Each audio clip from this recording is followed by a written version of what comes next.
One of the trickiest questions to answer on an interview as a Scrum Master is, what is your biggest weakness? It's very easy to get tripped up on what you should answer for this question, but if you follow a couple of rules to try to answer this, you'll come out with a job offer on the other end. I'll give you an example of what I use as mine. You'll want to tweak it to your own experience. But when this question gets asked to me as a Scrum Master who's interviewing for roles, I always go back to when I started off as a new Scrum Master and I was trying to resolve all of the conflicts. By resolving all the conflicts for the team, I wasn't allowing them to be self-organizing and also to be able to build those leadership skills or build those skills to deal with interpersonal conflict.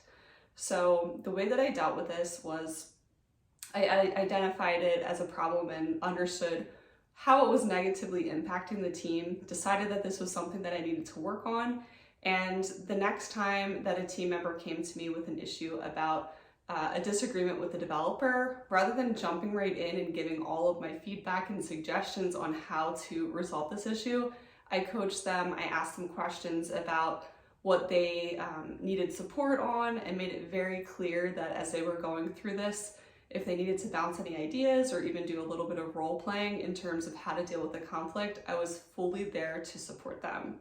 And at the end, what I learned was it's much better to try to help your teams be able to resolve their own conflicts. After that experience, I got a lot better at taking a step back first, seeing what it was that they needed help with, and determining ways to coach them. So as a result, I've seen a lot of team members that have been promoted to team leads over time because I helped coach them rather than just taking that opportunity away from them to learn. So that's an example of how I would answer the question. There's really I would say there's mostly not a wrong way as long as you're able to showcase that you've learned and you've grown from this experience. And that's really what the interviewer is looking for. We all are human, we all make mistakes, we're not perfect. So that's the first step, is being able to talk about that in an interview. It's okay to be a little bit vulnerable. And for me, I'm looking for humility. I'm looking for someone who can actually answer the question, and obviously that they're able to figure out a way to develop on those skills, even if it's something that you feel is lacking. To me, what that tells me as an interviewer is that you're going to continue to look for continuous improvement. That's something that's huge in Scrum and Agile, is you want your team to continuously learn and grow. That's one of the reasons that we do retrospectives, is to just reflect on how things are going and how we can make it better. And I think it's important to set the example as a Scrum Master that you're able to do that. And that's why I see this as a really valuable question as an interviewer.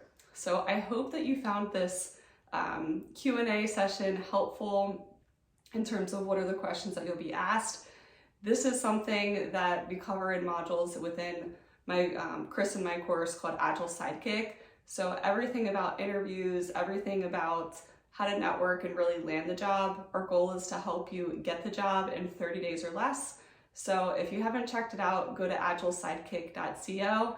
And I would love to see other questions that you would like to have answered, whether it's related to an interview or just in general about how to get the job. If you're not following us already, go ahead to Instagram and go to Agile Sidekick. You'll find more tips, and we typically do, I'd say, about once a week, free sessions on Clubhouse to help you really understand how to get the Scrum Master job. So if you like this video, go ahead and subscribe. Thanks again for watching.